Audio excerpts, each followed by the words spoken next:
Brilliant. Thank you very much for having us. So we are going to be talking about copyright and online learning. So in a moment, the slide will change and I will hand over to Jane to introduce yourself.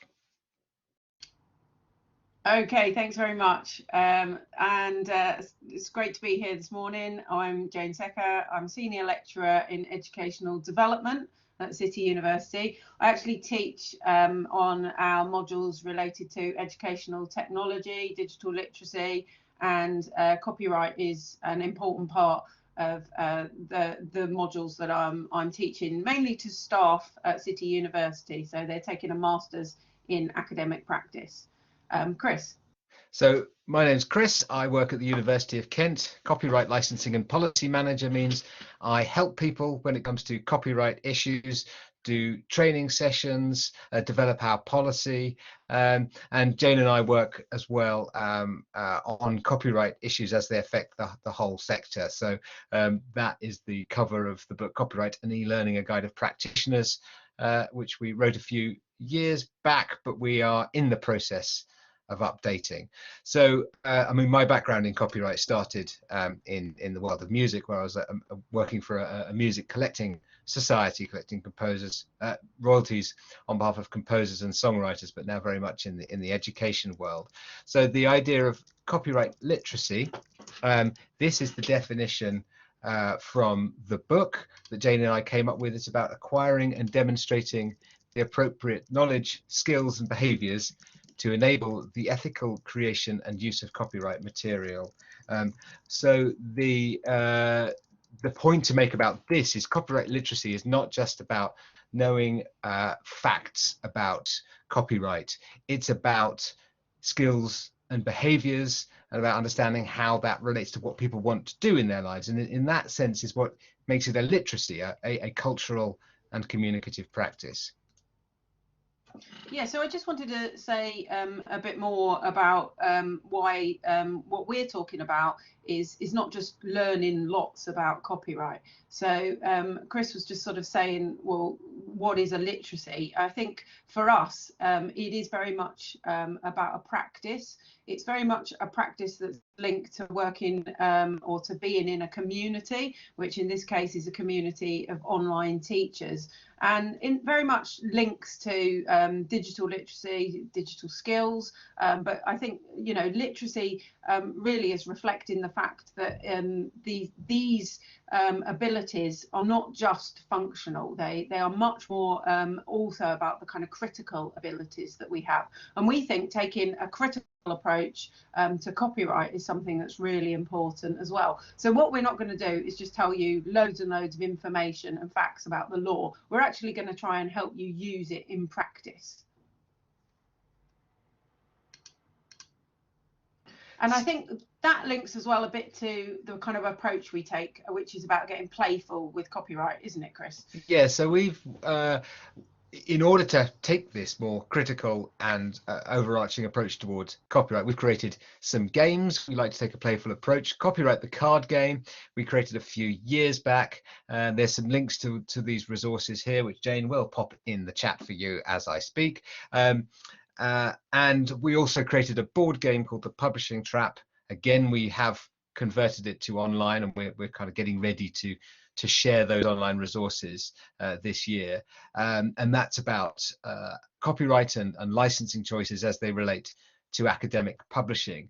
But we've also hooked up with many people in our community and found that there is actually a community of people that take a playful approach towards copyright literacy, and the event Ice Pops, we've run we've had two sessions in the past years where we get people together, and they've been really successful, and we had to postpone last year's events, and we are looking forward to running events in the future. So we do have plans for a virtual edition, which we're going to be announcing later this week.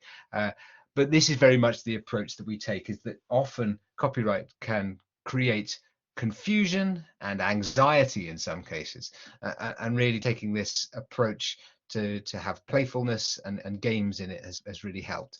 So we share all of the resources, all the work that we do, the research that we do in this area on our website, copyrightliteracy.org. So we would invite you to have a look there. And if you have experiences to share as well, we're always very interested in guest blog posts. But the most recent development in the area of copyright literacy, and particularly as it relates to copyright and online learning, is the special interest group for copyright and online learning that we've set up with ALT. So the Association for Learning Technology has been a key part of our story of the last year of how we've responded to the pandemic. So we're delighted to be co-chairs of this special interest group, which has the best name, I think everyone agrees, of all the special interest group, being the Cool SIG. We call ourselves the Cool Gang because everybody knows that copyright people are the coolest people there are. Yeah, so I think what we wanted to focus on a little bit was about copyright and the shift to online learning or online teaching that's happened in the last year.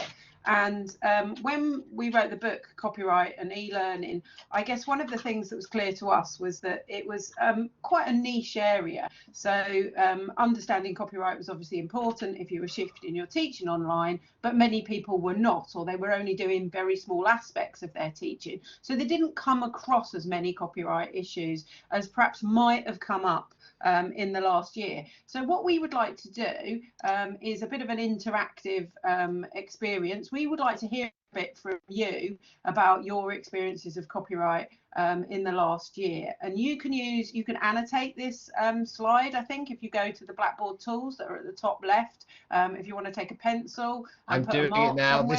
This is me. Okay. This is me having a go at it. So what's been your experiences? Would you say with copyright, you've got this, you're absolutely sorted? You're not sure, but you think you're okay, which I can see quite a lot of people putting some marks there. Okay, that's excellent. Is anyone tearing their hair out? I've got a couple of people. Or are we sort of just carrying on blissful ignorance, thinking we're kind of, you know, what copyright? What's that? What's that? So, okay, this is interesting. This is really, okay, so we've got quite a lot of people who I'd say are not sure, but they think they're okay. Okay, so that is, I think hopefully what we're going to do is give you a bit of confidence and a bit of reassurance and build on some of the knowledge that you've got today. So that's excellent. Okay, so. Oh, I think I've just got rid of all of those. Unfortunately, I apologise. That I was just deleting my bit. So I was about to get rid of them. That's perfect. Okay, so Chris, over to you. Tell us. Yeah. So what we're going to do the brief going through copyright and how it works as using the copyright card game resources. So this is copyright in a nutshell. We're not going to go down the whole rabbit hole of talking about nutshells. Jane got very obsessed with nutshell art yesterday. And I think we do at some point want to actually put this inside a walnut shell. But for the time being, here are some icons. What is copyright? First of all, there are certain works that are protected by copyright: literary, artistic, musical, dramatic, typographical arrangements, sound recordings, films, and broadcasts. These are the things it protects. And there are certain usages, activities it regulates. In this case, copying, distributing copies to the public, performing, playing or showing a work in public, communication to the public by means of electronic transmission, which means broadcast and online. So if you are communicating something online, whether as a stream or a download, there is a copyright implication. Rental or lending adaptation is the final one, which means taking an existing work such as a book and then creating a version of it, such as a film version of that book. You can use those things with the permission of the copyright holder under a license. So there's a whole range of licenses that might relate to educational activity. We've got CLA, ERA, Creative Commons, and we'll mention those ones later, but there are a whole range of them, including website terms and conditions and other collective management organizations. But licenses aren't the only thing in copyright when it comes to legal use, and copyright exceptions are really important. They are provisions within the law that allow you to use something without permission and often it's based on whether something is fair. And some examples here: we've got quotation, illustration for instruction. We've got a number of them down at the bottom that relate to libraries. To get the full experiences, understanding of this, we would recommend that you play the whole game. And as we say, it is an educational resource that you can download and use. It's under a Creative Commons license. But licenses, Jane, you're going to talk to us briefly about these. So as Chris said, these are sort of in some ways your first port of call if you're in education. Certainly in many sort of formal education settings, schools, universities, colleges, you're very likely to be covered by some of the big blanket licenses, the CLA license, the ERA license, which covers broadcast content. But you may well also subscribe to all sorts of resources through your library. So you'll have a range of electronic resources that you can use.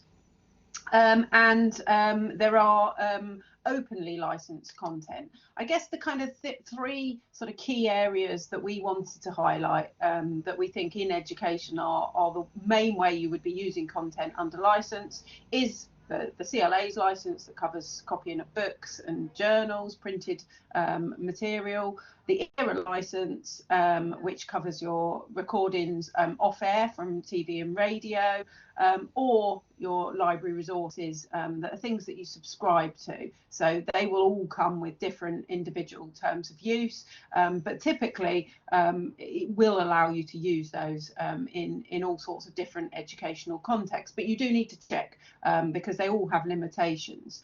The other, I guess, really important area that we've been emphasising to people during the pandemic is going out and looking for Creative Commons licensed content. So there are 6 different types of Creative Commons licenses. You can find out more from their website, but essentially this is where the author or the creator of the work has said that these are openly licensed and they can be used under certain conditions. So the most permissive one being where you just need to credit the author, and then we have more restrictive licenses in place.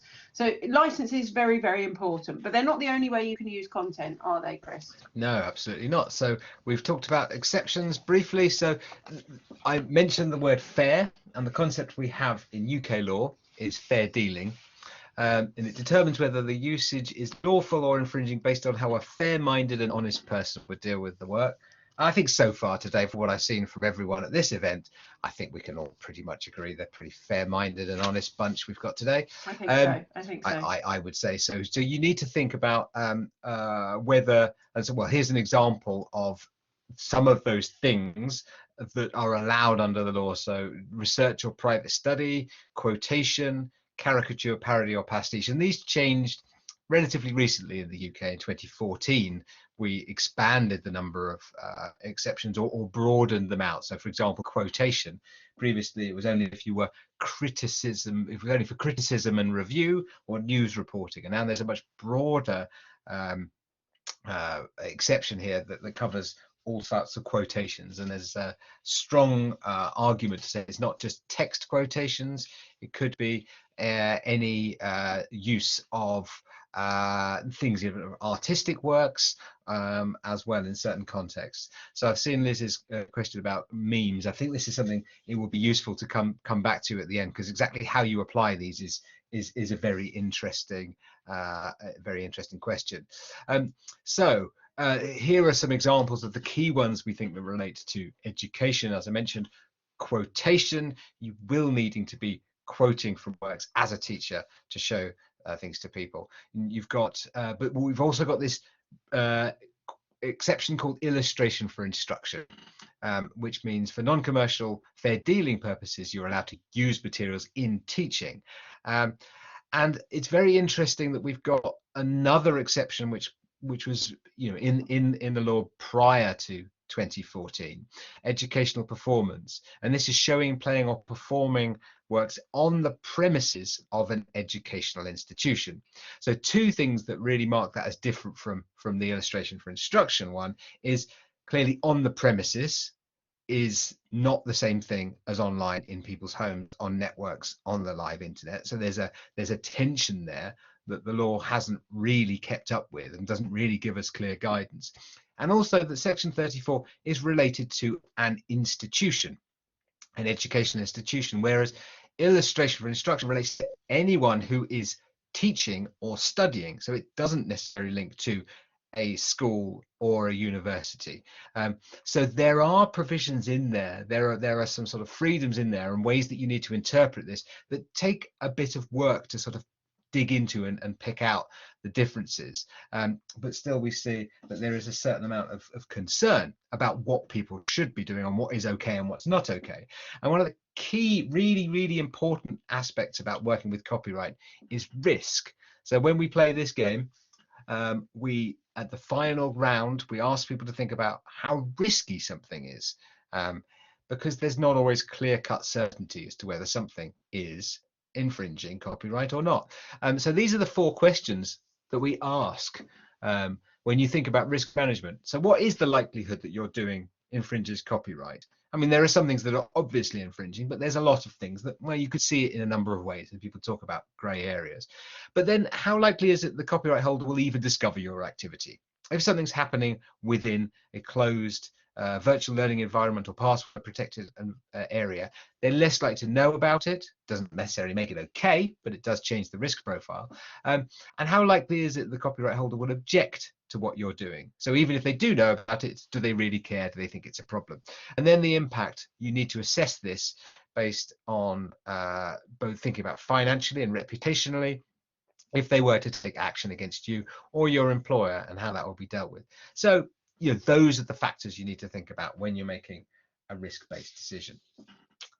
So these were the kind of topics. Then back in March 2020, everything changed, as we know. So what was our response, Jane?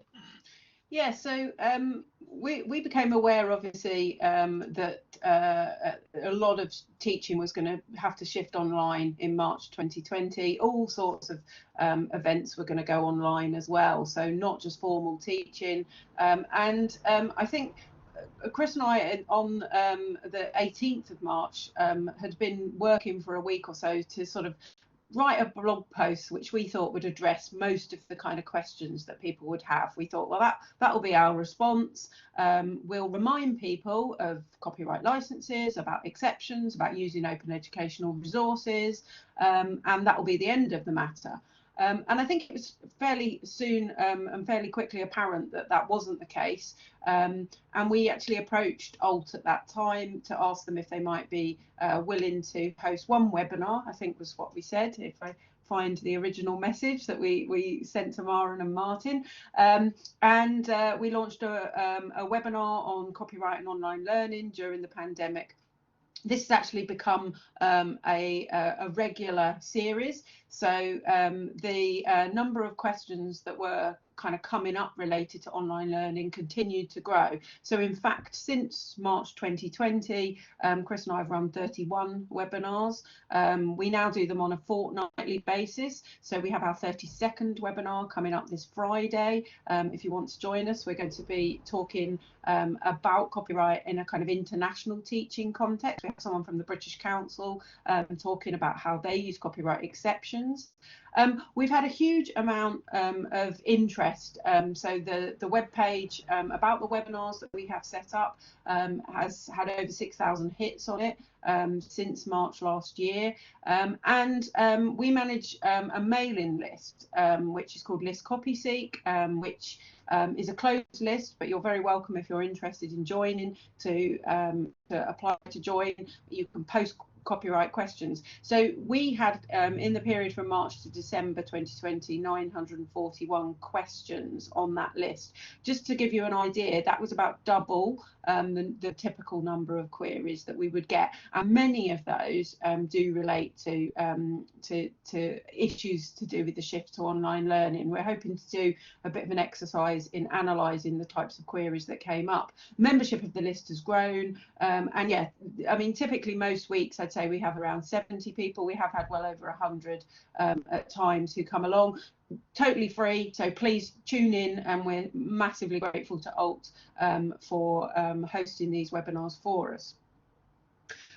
One of the things that we wanted to do, so that was very much practical, supporting people on the grounds with their copyright queries. But one of the things we really felt that we wanted to do was to get a post out there for policymakers and people, senior managers in universities, to read. We feel that copyright is one of those issues that's a bit, hidden under the carpet, tucked away. Nobody really wants to deal with it. Sometimes we describe copyright as a bit of a hot potato as well. And actually, so we were delighted to have this published on the Wonky blog, which is read primarily by policymakers. And really here we sort of set out some of the kind of key issues that we thought there were related to copyright and online learning, but particularly also some of the issues it touches on around copyright, and how that works when you are teaching, when you are wanting to share knowledge. So we sort of, I guess, to summarise some of the things that have come up since the pandemic broke out, I guess getting access to legal and cost-effective educational resources is clearly a very big issue. Chris and I sit on the group that negotiates the license, the CLA license for the higher education sector, and we were very keen to see what the CLA could offer in terms of extending that license, because it allows scanning at the moment or typically of one chapter from a book, and we knew university libraries were closed. We were having students getting real problems getting access to some reading content. And actually, the other related issue to that is to do with the provision of e-books and electronic resources, and those being available in a sort of timely, in an appropriate way as well for the sector. And there's been some real challenges which the academic e-book investigation has really highlighted. It's led by a group of librarians at some universities where they're very aware that even if they wanted to, even if they have the resources to buy ebooks, some of these are just not sold with an appropriate license model. So I guess a kind of key challenge is that we're supporting students and they need to be able to read things, and they need to be able to get access to content, that some of which is essentially locked up either on libraries or locked up in sort of proprietary systems. But what we've seen when we're focusing on some of these questions about collective licensing and access to print material and books is that it shows the way that copyright in education has typically fallen to the library and to colleagues in the library to make sense of it and understand that, and which makes sense. But actually, now we see that educational resources, often teachers are relying on audio-visual works, films, documentaries, clips from TV programs, and there is a real issue with getting access to those in a way that's clearly legal. Many people ask, is it okay to use YouTube or other materials? What happens if you can't get hold of you've got a DVD? What do you do with that DVD if you want to show it to a group of students? Do they all need to get Netflix or Amazon Prime accounts? What if you can't get that material? So we see a real problem at an institutional level, but also from speaking to other educators who aren't employed within institutions, in fact, perhaps find it even harder because they don't want to be held liable for linking to or sharing content that that isn't licensed, but it's very difficult to get that clear licensed access. So that's something we've worked through within our community, and universities have been looking at whether they actually should be, or maybe digitizing content that they've got on DVDs, and what those legal issues are. But this also relates to the question of open educational practice. So how can we as a community come together to avoid copyright being a problem when it comes to teaching? And an obvious way of doing that is to adopt open practices to license educational resources, and to encourage reuse and equal access to material, and not be thinking about education in terms of products that are proprietary and locked down, and that you need to be associated with an institution, and you need to be getting, paying tuition fees to get access to it. And I think that's a really interesting area. But it does mean there still needs to be access to content which is not going to be openly licensed. So that kind of leads us, I think, nicely back to when Chris was talking about copyright exceptions, and the need, I think, for a greater confidence to make full use of the exceptions. So when the law was changed in 2014, to widen it, to broaden the exceptions, one of the key things that the government at the time said that they were doing is that they were making copyright fit for the digital age. And they were aware that teaching had changed, and I think an exception such as illustration for instruction is something where we need to have a greater confidence of how we can interpret that. We need also people to really understand, sort of this kind of fairness factors and what that actually means. So we're not saying that it's once you say something's for educational use, it's kind of copyright doesn't apply and it's a complete free-for-all. I think it is about understanding that it still will be around using things fairly, but actually we need this flexibility to be able to use the laws that we have, so that copyright doesn't just become something that is a barrier and prevents you getting access to material. So that's primarily, I guess, what we want to do, isn't it? In terms of the group going forward. Yeah. So we return to the idea of the group.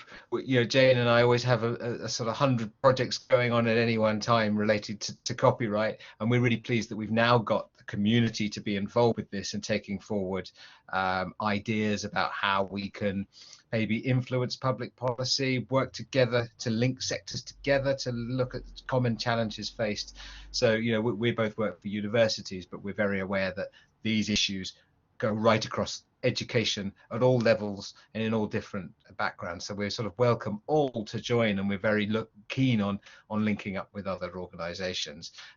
So we still don't have a sort of formal membership application process, but in order to be a member, you just need to be a member of the Association for Learning Technology, which is a great thing. I'm sure everyone would agree anyway, and we're very, very looking forward to building that membership. If you have any questions or want to find out more about it, then you can get in touch with us. And I think that leads us on to our final slide, doesn't it? Yes, what questions do you have? Can you challenge the copyright geeks? That's us we're not wearing our copyright exceptions t-shirts today, but those are the periodic table of copyright exceptions, all the exceptions in the Copyright Designs and Patents Act. But yes, do you have a scenario? I see we could easily go back to Liz's question about memes, and we'll definitely do that. But are there experiences that you've had both before and during the pandemic? What impact does copyright have? What would you like to ask us about? Yeah, so thanks very much for having us. Thank you. It's welcome any comments or questions.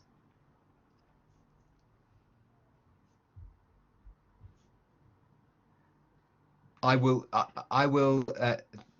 thank you very much, everybody. To go back to Liz's point, what are the copyright rules around using memes? Memes use copyright protected material to make sense of them. They are, and it's a question of whether that use is fair. I would say that in many cases it is fair. You could say it's parody, caricature, or pastiche. But I think the reality of the way that social media and online platforms work is the law may say one thing, that you have this defense, but in reality you're subject to the notice and takedown mechanisms of the platforms themselves. And the way that for example YouTube operates a system called Content ID. So if you post something online, then it may be automatically taken down or flagged because it matches to a database where copyright holders have said this is their work. So you may actually have things taken down, and you can appeal through YouTube's service to try to get it to reinstated, but it's not the same thing as actually going through the legal process, and there's a lot of challenge there. But yeah, memes are out there. There are questions that there are new laws coming into the EU that are going to be put in place this year that the UK is not going to be putting in place, that will apparently kill the meme. I think we have to wait and see whether that actually happens, and it's to do with this whole monitoring and filtering of content online. So I can see we've got another question from Gizzy, and I'm not sure what's the PS bar? I'm not sure I know what that is, but it's about you've had difficulties for requirements under PS bar, copyright, and GDPR. It's about accessibility. So we've got the accessibility, we've got GDPR and copyright.